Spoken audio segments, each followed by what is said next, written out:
It's Hollie's Hotspurs back with another one.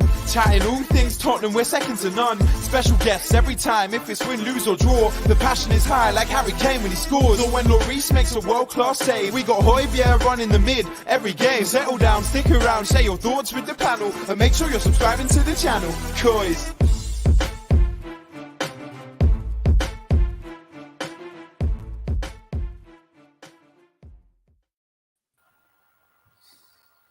That thing again. Hello and welcome to another episode of Hollie Hotspurs Live, where tonight we get to discuss a thrashing which was 5-1 against Newcastle, and I must say it feels rather lovely. And I am joined by these three lovely people as well. And first of all, I'm going to introduce Wes, because Wes is the first time on the show and we get to talk about a win. So how excited are you, my friend? Oh, I am absolutely buzzing. Yeah, it's been a long time. And yeah, to kind of talk about a win is nice as well, considering the last two times I've been on, we were speaking about defeats during COVID and lockdowns.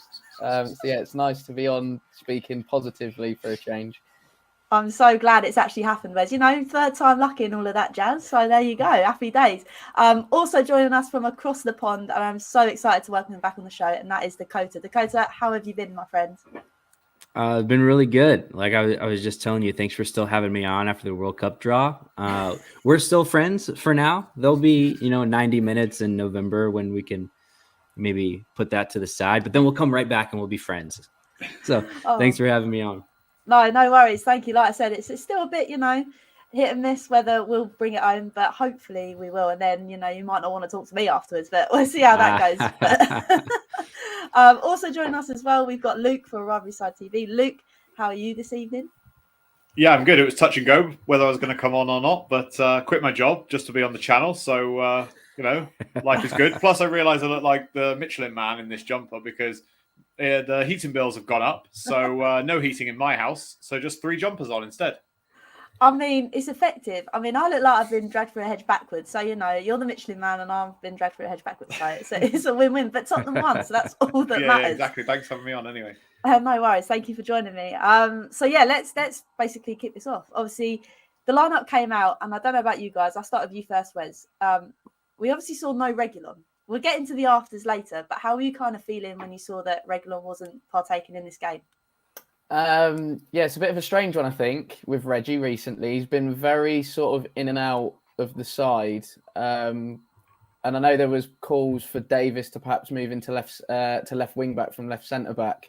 But I think he plays such a key role for us in that back three that to move him into a wing back role where we know he's not necessarily the quickest, I don't think left wing back is a position that really suits Ben Davis. So I think obviously looking at it, I think Conte went with possibly the strongest team that he had available. Obviously Sessegnon's still not 100%. So yeah, I think looking at it, you're a bit like, Doherty left wing back again. Like in the past, he struggled to play right wing back. Never mind left wing back. So yeah, but I think it's on paper, it was probably the strongest sort of selection that we had available to us. So yeah, I guess it kind of a case of it is what it is, really. Yeah, we had to kind of like stick with it and lump it. Basically, wasn't that the case, Dakota? I mean, we'll get into obviously how both those players kind of played, but obviously Doherty playing in, like Wes has just mentioned, in a position that he's played before, but obviously he doesn't have that kind of foot. I mean, it's surprising that he has 2 feet, but nevertheless. How are you kind of feeling that seeing Doherty in that position once again? Were you scared about it? Were you a bit anxious about it? Yeah, I think so. I think there were some reports coming out on like Friday evening that Reguilon had picked up an injury, and my mind immediately, when subs have happened in the past, he's just put Emerson right wing back, sent Doherty over there. So I was kind of expecting it, but didn't know how it was going to go.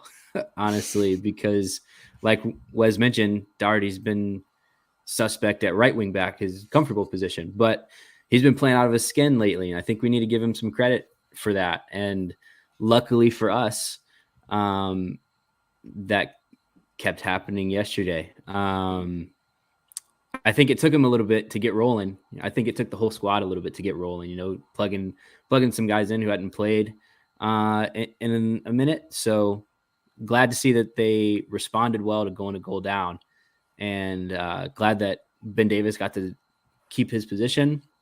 He said in a post-game interview that he was really impressed with Doherty being able to swap over because not everybody can do that. And I do think we need to be careful because it worked versus Newcastle, but that doesn't mean it's going to work consistently. So need our left wing backs to stay healthy.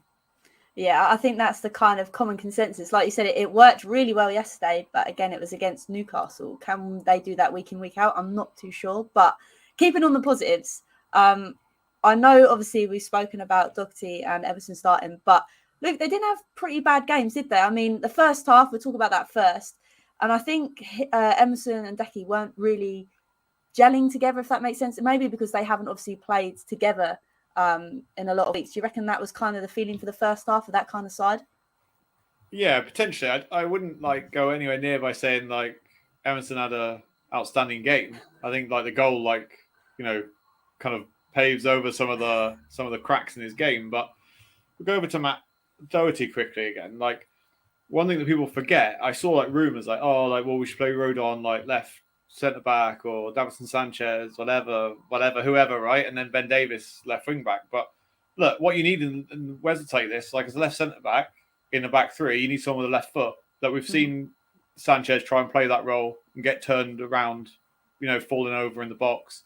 And what we forget is that we have seen in games where Matt Doherty has played right wing back and they've taken Reggie off because he's just come back from COVID and all the rest of it. And Emerson has come on for whoever, and Doherty's gone over to left wing back to play this. It's obviously something that they have worked on in the past. But in terms of Emerson Royal, I don't really know what else to say about him. Do you know what I mean?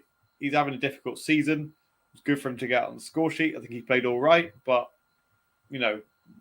nothing by any standard of a first team player that we need to play in that position regularly, in my opinion. I think Newcastle shot themselves in the foot. At half time, they made. I don't know exactly what happened, but they made some changes. I was sat with a Newcastle fan watching the game, and they made some kind of changes at half time, and they just fell apart. First half, they were in blocks of 5-4 or whatever it was, right? And they were outstanding defensively. We couldn't get a sniff, but they made some kind of weird change at half time and it kind of just all fell apart. I mean, it is interesting you brought that up as well, because obviously the first half, like you say, I didn't feel like we had really much control of the game. Yes, we had a lot of possession, but we couldn't really do a lot with it, could we, Wes? No. I think, again, our downfall was giving away silly free kicks. It was happening all over the park. And obviously, unfortunately for us, Sonny was the one that gave away the free kick that obviously went into the back of the goal. But what kind of, I know you're the tactics man, so what kind of why was that kind of the case, do you think? Was it just because we weren't zipping the ball quick enough to break Newcastle down, or do you think we just couldn't get the confidence in the first half? Yeah, I think first half we struggled to get that rhythm, didn't we? I know Bentancur, I think at times, and he's impressed me so much since coming in, and I really like the way that he tries to dictate the game. I was saying this to my dad earlier. We were having a bit of a catch up about the game yesterday, and kind of saying that he knows when to speed the game up and slow it down, and he also knows when to play those penetrative passes forward in between the lines. We saw that yesterday with his ball into, I think it was Son and Kulusevski as well, and then they were looking to combine with Kane or whoever else was making those runs from deep. But yeah, first half I think we struggled. I think credit to Newcastle. They came out first half and done quite well. St. Maximan, we know, always a threat. But again, yesterday, I think that first half, he showed his quality at times, carrying the ball, getting Newcastle up the pitch, drawing fouls in good areas. And it was just a bit, from Sonny, you're looking at it and going, does he really need to make the foul in that part of the pitch at that time? Not really. We had bodies there in and around to perhaps deal with it. But I think he's just been a bit frustrated. Obviously, he gave the ball away higher up the pitch. So he's trying to make up for his error, and unfortunately, it just didn't quite work out for us. But I think credit to us the way we responded. We came out, and I think Spurs have even earlier on in the season or last season, I think we'd have folded potentially, and we could be sitting here talking about perhaps a 3-0 loss. or we might just nick one, or it might be 1-0 Newcastle, something like that. But we've seen previously, we have a lot of the ball and don't tend to do a lot with it. Whereas I think now, at times, we can almost surrender possession, but be so effective with it. So I think that's, again, credit to Conte. I think Bentancur, again, coming in has played a big role in that. His pass selection's always good. Cootie coming out from the back. I mean, I love Cootie. He's an absolute Rolls Royce of a defender. But I think his quality on the ball goes unnoticed again. Plays really good passes into midfield, and it's almost like they come with instructions. So if you're Højbjerg or Bentancur, you know what you're going to do with the ball. Like, you're going to either turn or just pop it straight back. So yeah, like I say, I think Newcastle made it difficult for us in that first half. And yeah, we struggled to get our rhythm. But then I think, obviously, when we scored, I think that goal came at a good time. And then I think second half we just came out and we were a completely different side. And I know Luke mentioned there about perhaps Newcastle changing something. It was probably us that changed, if anything. I don't know if Conte's got them at half time and just said, look, boys, keep going and, or just step it up a little bit. We're good enough here to get the win. The game is there if we want it. We've just got to go out and show it. So I think it might have just been that little tactical tweak where we didn't see Kane dropping in so much in that first half, but second half, he was basically Snoop Dogg and dropping it like it's hot. Do you know what I mean? He was ridiculous. And then, off the back of that, Newcastle didn't know how to handle him. They dropped Shelvey into the back three, which didn't work.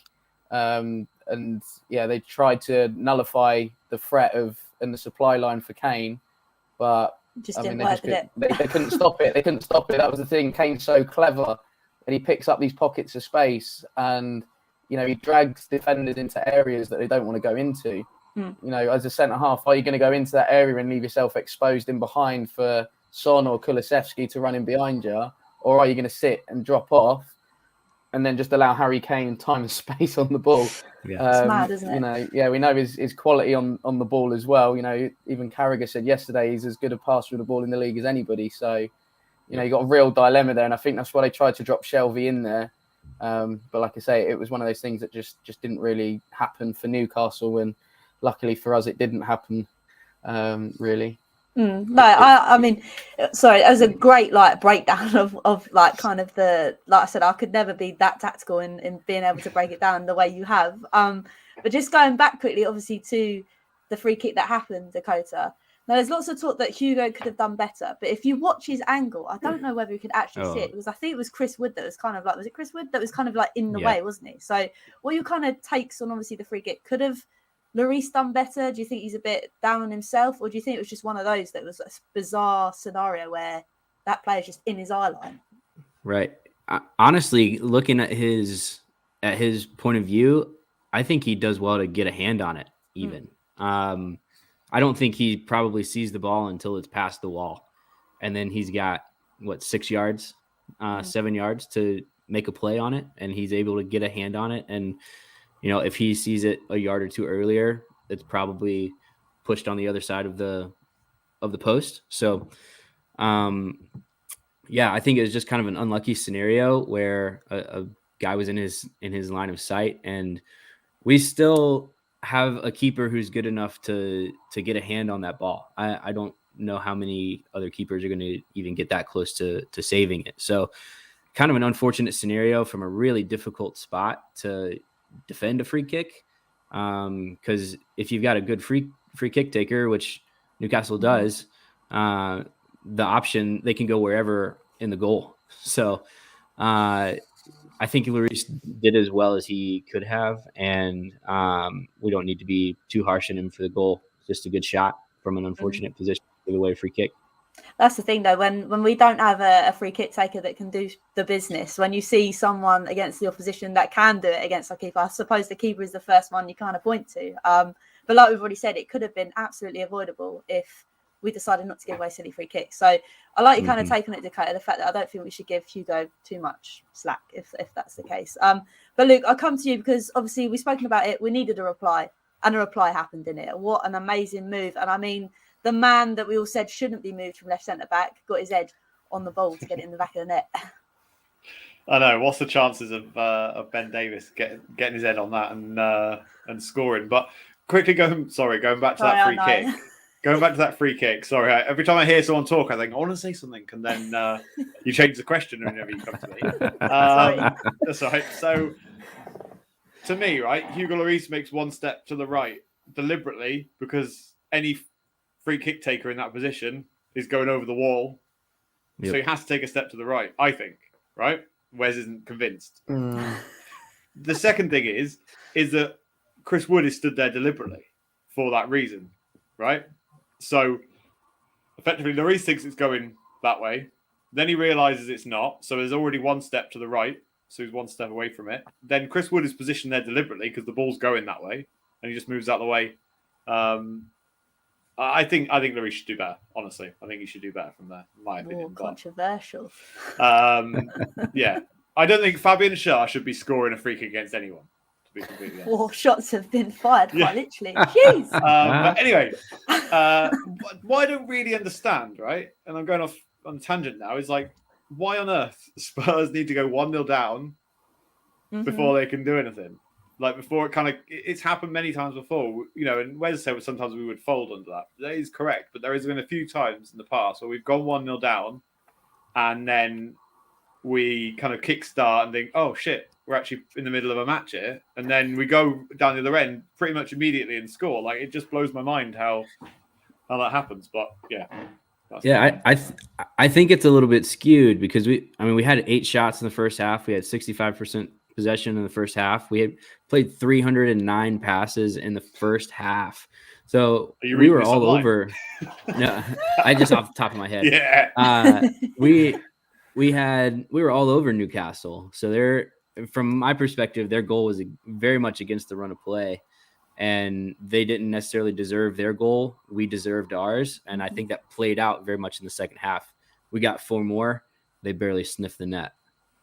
Wow. Yeah. That is a good point, Dakota. I really like the fact I'll let you have that one because I can't be bothered to come back.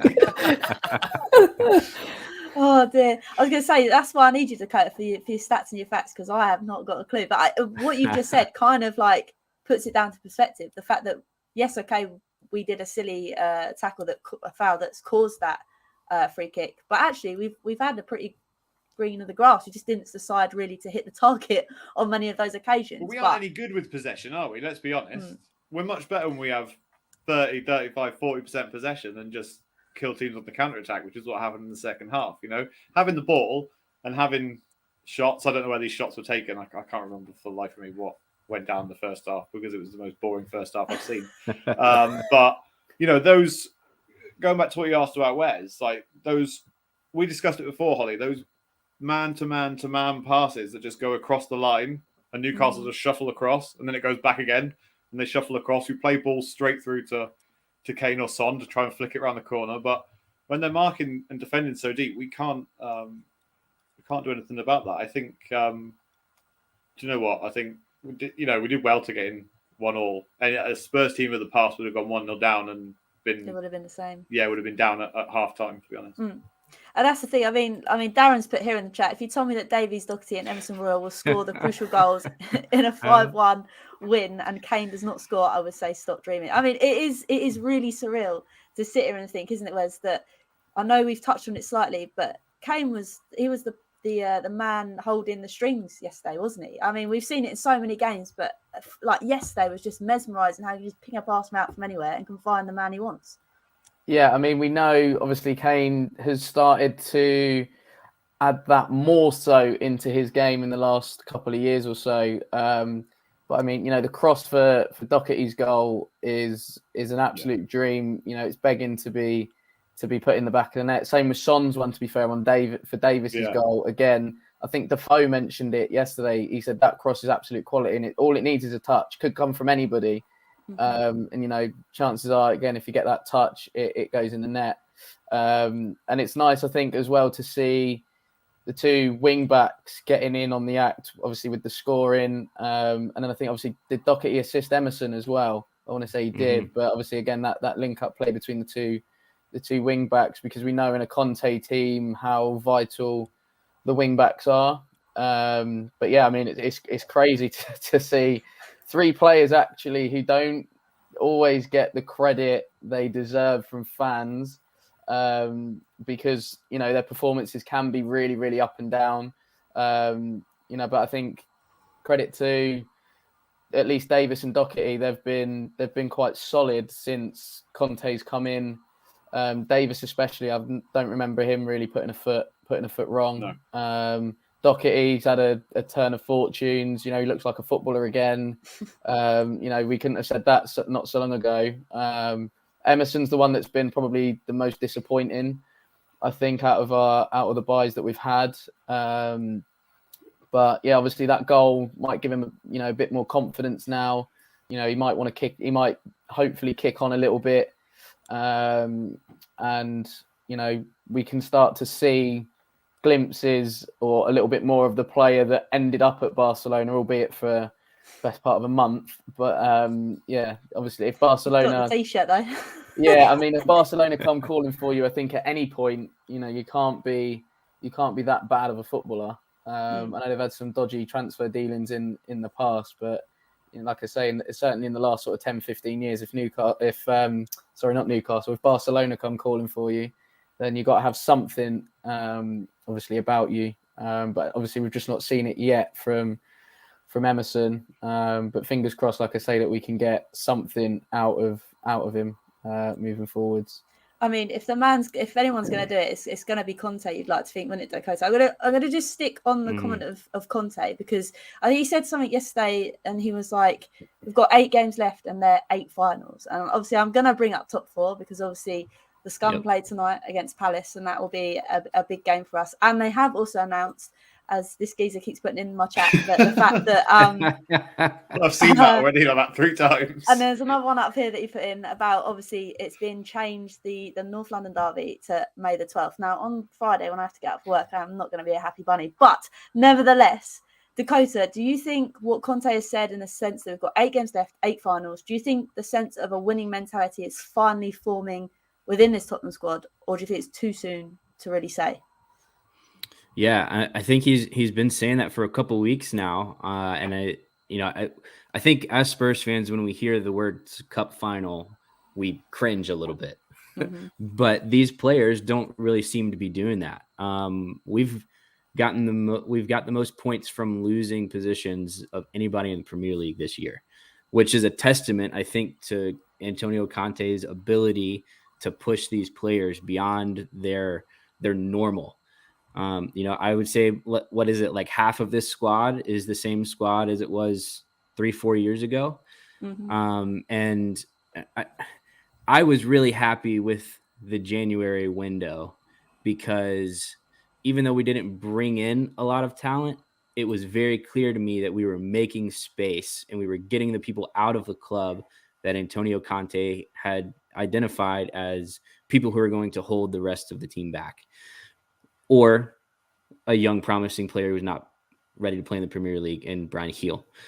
So I think that Antonio Conte is finally getting through to these players, and maybe it took the last couple months of Pochettino and Jose Mourinho and losing like they did under Nuno to get them to be like willing to accept that push from a coach like Antonio Conte. He had a quote yesterday in one of the post-game press conferences that really got me going. It was at the end. He said, "It's a really difficult thing to have to play us right now." And oh my goodness, that is the mentality that I want, not just our coach, but our players approaching every single game with. I feel really sorry for this other team who has to line up against us right now, because we're going to go out and dominate them. And yeah, it's got me like, I'm not even looking at 4th place anymore. I'm looking at 3rd and saying, we're coming for you. Like, you better not drop any more points, because we're coming. I love that. That is the way you've like said that as well, Dakota, is really, because it is true. Like, we've wanted these players, this group of people to finally wake up and be like, right, we have got the tools. We just need to go and prove it now. We've got the tools in the likes of Kane and Son. And I like the fact as well, I'll come to you, Luke, for this, the fact that Dakota's mentioned, obviously, the January transfer window, because we did get 2 players in as well. We'll talk about my favourite person at the moment, the ginger from Sweden, and that is Kulusevski. But what an impact that man has had straight from the off. We'll get on to Bentancur in a bit, but Kulusevski, I mean, it's nice to now think it's not just the Kane and Son show. It's also, we've got a 3-man show going on now with Kulusevski. It's like the 3 Musketeers. Do you not think, Luke? Yeah, definitely. I think that a lot of people were so dismissive about like the January transfer window, and it really pissed me off, to be honest. Like, Yeah. You know, they talk about, oh, what has Paratici actually done since he's been at Spurs, and see, what a lot of people don't like recognize is that it wasn't just about getting players in. I don't think that was as important to Conte. It was about getting rid of specific players, you know, and even before that, you know, we released Serge Aurier, right? Paid off his contract, got rid of Moussa Sissoko. We've loaned out, okay, albeit may come back, Lo Celso. Loaned out, albeit may come back, and Ndombele. There's many more to go on top of that. But what I'm seeing is I'm seeing that somebody has identified that these are the players who are causing issues, who are not performing, who are not stepping up to the plate when they need to be. And we don't look, you know, I hate to always do this, but like look at Arsenal, right? They did pretty much exactly the same thing. Got rid of every single player that didn't want to be there, didn't want to play, that didn't want to fight, and didn't want to fit into the system. And then look at the run they have been on, you know, albeit they lost to Liverpool. So it's really important, I think, in a modern game to be able to identify who is there and just running out their contract, and to just say, do you know what? Even if it costs us X million pounds, release them. Even if we get cut price deal, Dele Alli, for example, even if we get this and that and the other, the financial gain of doing well is better than the financial loss of getting rid of these players. But anyway, going back to the actual question, the ginger from Sweden, just what I love to see, right, is a player that obviously was out of favour and is now like saying, do you know what? I'm a young guy. I've got a chance at a big club in the Premier League, and I'm going to make the most of it. And, you know, everyone knows I'm a big Lucas Moura fan, but he ain't getting anywhere near the starting lineup anytime soon. Mm-hmm. You know, anytime soon. And it should stay that way. And if he has to be an impact sub, then so what? But I'm with Wes. Bentancur Wes actually texted me on the first because someone was fixing my car on his debut in the cup, I think it was, wasn't it, against Brighton? And Wes texted me and he was like, honestly, this guy is phenomenal. And, the Uruguayan Moussa Dembele. Yeah, that's it, exactly. Yeah, and don't say that too much, because when Costa was on and I said that he was like Dembele, or the stern look I got from across the screen was not. Wes good. is the biggest Dembele fan there is, so if he's saying it, then must be true. True. Go on then, Wes. Yeah. Oh, sorry, Luke. Carry on. No. I think they've been outstanding signings, and again, Romero, he still gives me a heart attack every time he makes a 50-yard run to join the attack in a front four at some point. But he's outstanding, an outstanding footballer. Some of those tackles on Sir Maximan yesterday were just disgusting. They were very nice. Anyway. But yeah, like we said about Kulusevski, he's made instant, and it's actually really nice to see a player make an instant impact in a team, because it's been a long time since we've seen that with the likes of the Ndombele, the Celso, and the list goes on. But I know you're itching to talk with, so we'll talk about Bentancur. And obviously, it'd be nice to get your insight in the whole combination of Bentancur and Højbjerg, because obviously my guy at the back, Winks, is not in question anymore, hence why he's got a bag on his head. So do you think when Skip comes back, Højbjerg could be ousted out, or do you think don't break it while it's working? I mean, it's nice to have the option, isn't it, of somebody as good and underrated in the space as Oliver Skip, because I mean, this guy is like, I think Oliver Skip is the player we all thought Harry Winks was going to be. He's just got a little bit more to his game. Bentancur's come in, handles the ball so well, and prime example of that, City away. You know, in a big game where you're going to get pressed hard by 2 or 3 players, you've got to have at least somebody in that midfield that's going to handle the ball well, receive it in tight spaces, and look to play. And he done that on numerous occasions in that game. I think the balance between him and Højbjerg so far has been really good. They complement each other really well. They're not on top of each other. The distances as well out of possession are good. Again, they're not too close. They're not too far apart. Bentancur's game understanding and tactical awareness is ridiculously good. As I mentioned earlier, knows when to speed the game up, knows when to slow it down. I just think he's been brilliant. And I think, when he come on against Southampton, because I think after 60 minutes, we hadn't seen anybody pass the ball and then move. And he done that literally off his first 3 touches. And I was like, blimey, here we go. Here we go. We ain't seen this before, have we? So we'll have some of that. But I mean, for £19 million to get somebody of his experience as well, considering he's only 24, I think is an absolute steal. But yeah, I mean, Conte's got a real choice on his hands. Does he play Skip? Does he play Højbjerg? And it's nice that we're talking about this, because for so long our squad depth has been such that if one player is missing, we notice it so bad, especially in that midfield. So yeah, like I say, it's nice to have those kind of options. But yeah, it might be that Skip has to work his way back into the team, and kind of a phased return. But then once he's fit, I mean, I wouldn't mind a midfield of Skip and Bentancur, or even have the 3 of them in there, and then maybe look at perhaps a 2 up top of perhaps Kane and Son, which is a bit harsh on Cooley, the ginger from Sweden, because he's been brilliant. He's been absolutely brilliant. And I think he's played the role of almost that third attacker really, really well. Like, he doesn't mind Kane and Son grabbing the limelight and the headlines, but he's still contributing, and he's contributing in a very good way for the team. He does give me Lamella vibes a little bit in the fact that he is so left-footed. But then I work with lefties all the time. They are, exactly the same. They will do anything to get it onto their left foot. But yeah, like I say, I think Kulu's played that role really, really well. And his contributions have been top draw, considering he's just come into a brand new league in January. We all know it's a difficult time for a player to move, but he's adapted to the league.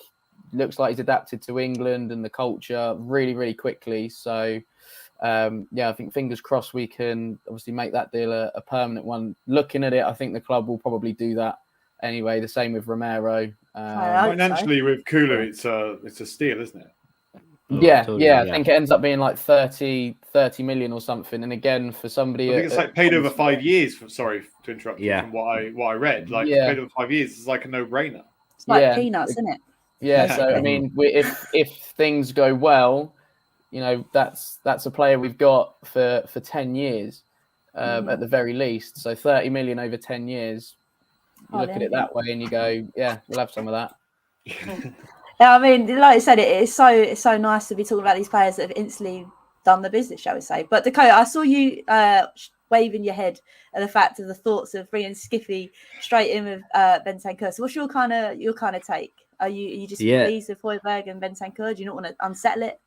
For sure, yeah. I think there's an underrated element of a connection, especially in a 2-man midfield.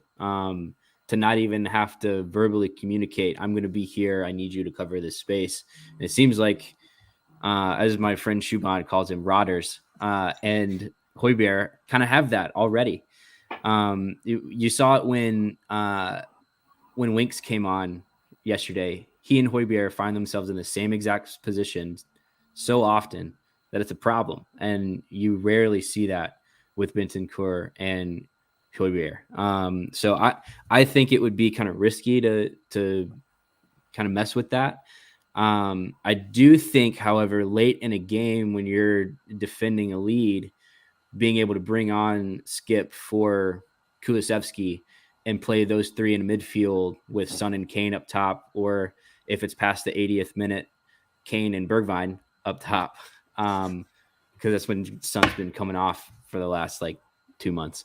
I think that's a huge advantage to be able to have those three guys, as talented as they are, defending a lead with someone like Harry Kane pulling the strings, where we talked about it earlier. No matter how you play him, it's the wrong way to play him because he's still going to beat you.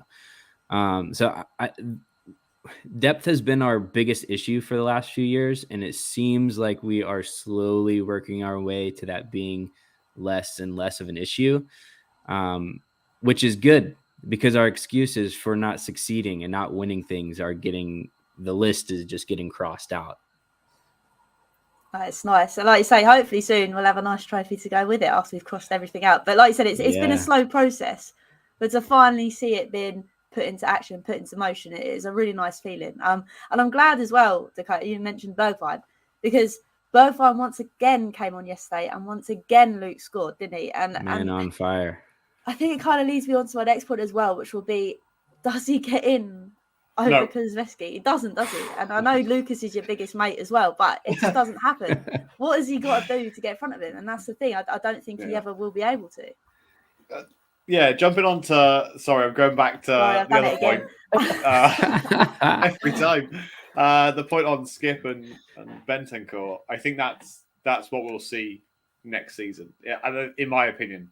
I think you're right, Dakota. I think like 8 games to go, far too risky to try out another midfield pairing, in my opinion. So especially as I don't even know if he's fit yet, is he?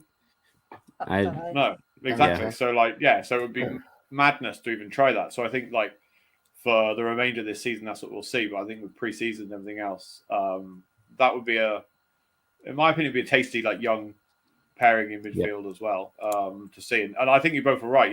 Maybe go to a 3 at one point, but it'd be harsh on Højbjerg, but he's had an up and down season in my opinion. Anyway, what were we saying? Bergwijn. Mm-hmm. He did the business, didn't he, in international break? And I think like when you give a player like that a lot of space, like later on in the game, Newcastle, at one point I saw them when Joel Linton was still on. He then ended up going forward with Wood at one point to make it a 2. And then you end up like with so much space in midfield. But anyway, as soon as you give Bergwijn some space, then he's a good player. But I just think like in which position does he realistically regularly get into the Spurs lineup? And at some point, the fans seem to just be like making up positions for him. Like someone said the other day, he should play left wing back for Spurs. Like I don't think I saw him play right wing back and Jose at one point, I'm sure, but I don't know. Look, he's a decent guy. He seems all right. Scored a few goals, but do you know what I liked? Scored, and then the next time he had a shot, had a little flick over, and then that volley was outside. Something to not be repeated. I think that I don't know. He's a decent squad player, but I think it's the inconsistency. I think at the moment he's got a point to prove because he can't really get into the team. I think it was a couple of weeks ago he posted a picture of like this old car on Instagram and it said "Know Your Worth" or something, saying that he's kind of being outcasted. But I think Dakota, like we've kind of said, it's just so hard to get into a team where everybody's picked up their form and everybody's performing so well. I think for him to really try and get back in the team, he's just got to push harder. But like Luke said, he's so inconsistent. Yeah, I think it's a good problem to have when someone who's playing in the form that Steven Bergwijn is, and he's not even really in consideration of a starting place.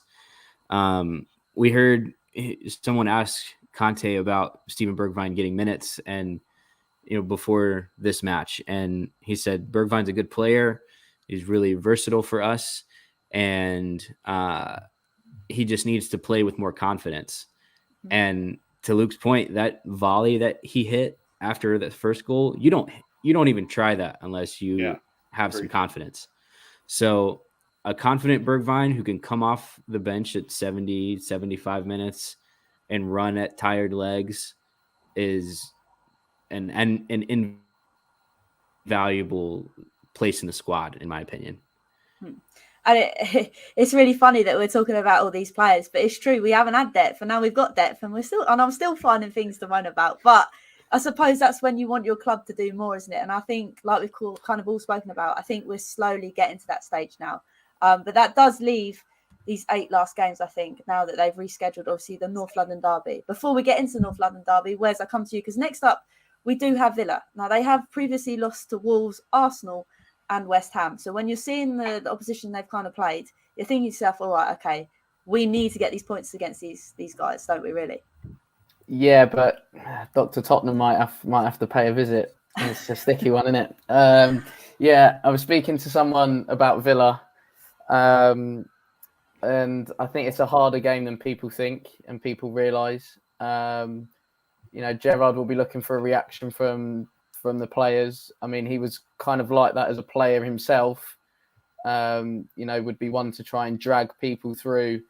How many times have we seen him do that in a Liverpool shirt? Anyway, I think this one's going to be tricky. All right, Villa coming off the back of 3 defeats, like you just said there, but they've still got quality within their team. You look at Luca Digne at left back, how he's ended up at Villa to this day, I still don't know. How they've managed to pull that one off is a fantastic signing. Coutinho on loan made a really, really good impact. And that was already, adding to the forward line of, Watkins and Ings and even someone like Leon Bailey, who was tearing it up in the Bundesliga, can't get a look in. At the minute, Villa have some real quality that we need to be aware of. But having said that, I feel like now we're starting to see the confidence really, really come into the fore with Tottenham. Conte really got us playing, and it could be getting to that point now where you've got bring anyone on. We'll give anybody a game. How long has it been since we've felt like this, where we are not necessarily fearing anybody, but we'll give anybody a go. Obviously, I think everybody in that City game was thinking, look, if we keep it down to 3, we'll be happy. And obviously, to come away with the win like we did, was fantastic. So, yeah, I think it'll be a tough game, but I'm hoping we get the job done and walk out of Villa Park with another 3 points. We seem to have a half decent record at Villa Park as well. I think I was at the last game, I want to say, with fans at Villa Park with the last minute winner from Son. And the limbs in the away end that day were brilliant. I nearly pushed one of my mates off the stairs, bless him. This day I still apologise to him now. But yeah, I think, like I say, we've got a good record at Villa Park. We're in really good form. So yeah, fingers crossed we can build on that and build on the momentum that we've just started to create in that push for top 4. 100%. I'm glad you said it as well for top 4, because Luke, I think we've spoken about this lots of times, but we do have to take each game as it comes. Like Conte says, each game is the final. But this is another one to just tick off and slowly carry on building this momentum to the last day of the season. Yeah, well, I'm glad you said the word momentum, because, moving into the latter stages of the season, you need to have good momentum. I'll talk about 2 teams. I'll talk about Liverpool and Man City to start with. So Man City have had their dip in form. At some point, your club has a dip in form. I personally believe that Liverpool will now have a dip in form. Arsenal have had a good run of games. Now comes their dip in form. Spurs have already had their dip in form. So here comes the momentum into the end of the season. That's what I personally believe. I said this last time I was on the channel, didn't I? I said, we beat Brighton, I think it was, and Arsenal will lose against Liverpool, and the top 4 race is completely on. And that's exactly what happened. Us playing first and getting the win puts the pressure then straight onto Arsenal again. And then it all comes down, in my opinion, to the North London derby. Talking about Aston Villa, Steven Gerrard is slowly finding out that the English Premier League is a lot different to the Scottish Premier League, in my opinion. 4 wins in 14, I think, is the stat for Steven Gerrard and Aston Villa at the moment, which isn't great for them. And if you look at how they played against Arsenal, again, I'm bringing them up, but Arsenal just smothered them all over the pitch, and it was quite easy for them to get the win in the end. I don't think we should have much trouble I don't rate Ollie Watkins that highly, but every time I talk about this, they tend to score. I'm sure when Wes was on my channel, we talked about Joe Linton slag when him he off scored now. against us. But yeah, I think that that this should be another routine win. I don't care if we win 1-0. I don't care Get that win. if it's Am I that bothered that we won 5-1 yesterday? Well, I'm glad that we won 5-1, but I'm happy for the 3 points at the moment. And I think that we're slowly putting ourselves in a very, very good position. I'm not as optimistic as Dakota with his third place, but I like that as well. So let's keep the optimism, let's keep the momentum, and why not? I think Conte's right. My Liverpool friend said about 20 games ago, there's 28 games and 28 more cup finals till the end of the season. And he kept saying it every single. Do you know what I mean? Wow. And fair play. They're playing good football, but I think it's very important to just take one game at a time. And if we can put pressure on Arsenal, and we forget Man United, to be fair, but they're in the mud as well. So happy days. But Dakota, I'll come to you last because obviously you're so optimistic, and I love the optimism. I said this the other time when we spoke about top four, and I said I'm not getting my hopes up because if they do it, then I'll be very, very happy. But if they don't, I'll be crushed. So Dakota, I'll come to you. What's your kind of thoughts against Villa? I mean, we spoke about consistency all night, so I'm assuming it'll be the same kind of team. Yeah, no reason to change anything unless Reguilon or Sessegnon comes back healthy, and then obviously Doherty at this point slots in back over. Luke mentioned form. Villa's won like 4 out of 14. We've won 3 straight. They've lost 3 straight. We've won 5 out of our last 4, 6 of our last 10. We're in great form, and love it. I hope that this is our momentum going up and not peaking and starting to plateau. Please don't say it. Yeah, but looking at the way we're playing, don't you kill this positivity down here? No, looking at the way things have happened, there's no reason to think that that's what's happening. We've only been getting better, and we had 60-something% of the ball yesterday, and we still scored 5 goals. Like, when's the last time that's happened? We mentioned earlier we struggle with possession. Not really the case yesterday. So I really, like Wes said, I really like Villa's team. I kind of thought they were going to be in a position to challenge for Europe at the beginning of the season. Not really the case, and I'm fine with that. And let's hope that they continue to show us why they're not challenging for Europe when we play them. But yeah, looking at the run-in, we've got the easiest schedule of teams remaining of anyone else in the Premier League, which is huge for us. And that team down the road has a couple games in hand, but they're really tough games.